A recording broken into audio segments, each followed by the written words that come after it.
आज जो जरासंध है महाराज, इसने धर्म का कवच पहन लिया है। महाराज जो जरासंध है वो बड़े बड़े यज्ञ करता, दान करता, धर्म करता, पुण्य करता, रोज सुबह सभी ब्राह्मणों को दान देता था। अब महाराज आज यहाँ पर जैसे सभी ब्राह्मणों को रोज दान देते थे, तो महाराज जो पांडव थे और जो मेरे गोविंद थे वो भी ब्राह्मणों का रूप बनाकर आते, वेश धारण करके आते हैं। अब जैसे ही आते हैं जरासंध उन्हें भिक्षा देने लगते हैं कि यहाँ पर जो पांडव है, जो मेरे गोविंद है, वो मना कर देते कि नहीं, हमें ये भिक्षा नहीं चाहिए, हमें तुमसे बोले एक वचन चाहिए।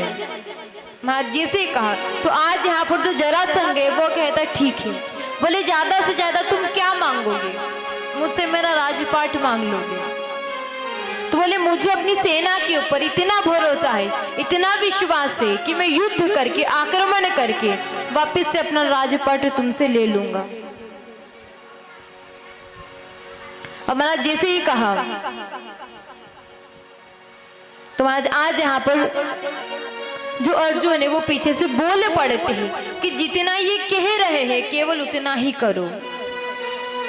अब महाराज जैसे हाथ उठा करके कहते हैं तो कहते जो धनुष बाण चलाते, जब प्रत्यन चाकू चढ़ाते हैं तो उनके हाथ पर निशान बन जाते हैं, और उस निशान को देख करके आज जरासंध समझ जाता है कि बोले ये ब्राह्मण नहीं हो सकते।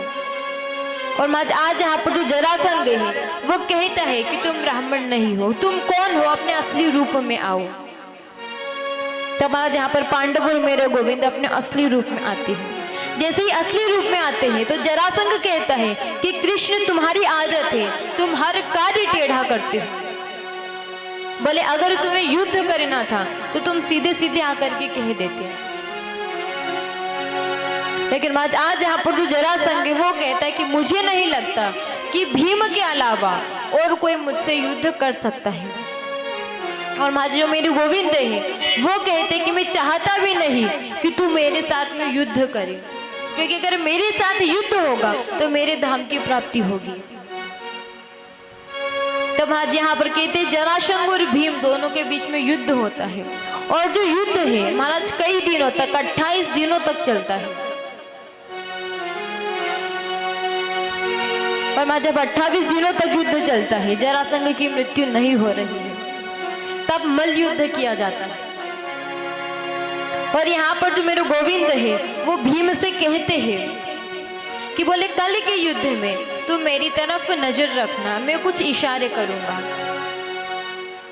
लेकिन महाराज जैसे ही दूसरे दिन युद्ध होता है तो यहाँ पर जो भीम है वो देखना भूल जाते हैं, और तभी यहाँ पर जो मेरे गोविंद है वो भीम की तारीफ करने लगते हैं। जैसे ही तारीफ की तो भीम को याद आता है कि मुझे कृष्ण की ओर देखना है, आज जो कृष्ण है ये कुछ इशारे करेगा। और मैं जैसे ही देखा तो आज यहाँ पर जो मेरे गोविंद है वो एक छोटी सी टहनी को उठाते हैं, और ये टहनी को उठा करके बीच से चीरते हैं और वहां जब फेंक देते हैं। इतने में आज जो भीम है वो समझ जाता है, और मैं जो भीम है वो जरासंध को पैरों से पकड़ते हैं, चीरते हैं और फेंक देते हैं। लेकिन देखो जैसे ही फेंकते हैं तो उसका जो शरीर है वो वापस से जुड़ जाता है। अब जैसे ही जुड़ा तो महाराज वापस से कृष्ण भगवान की ओर देखते हैं। फिर यहाँ पर मेरे गोविंद एक टहनी उठाते हैं, उसे बीच से चीरते हैं और दो विपरीत दिशा में फेंक देते हैं। तब भी यहाँ पर जो भीम है वो समझ जाते हैं, जरासंध को उठाते, पैरों से पकड़ते, चीरते हैं और दो विपरीत दिशाओं में फेंक देते हैं।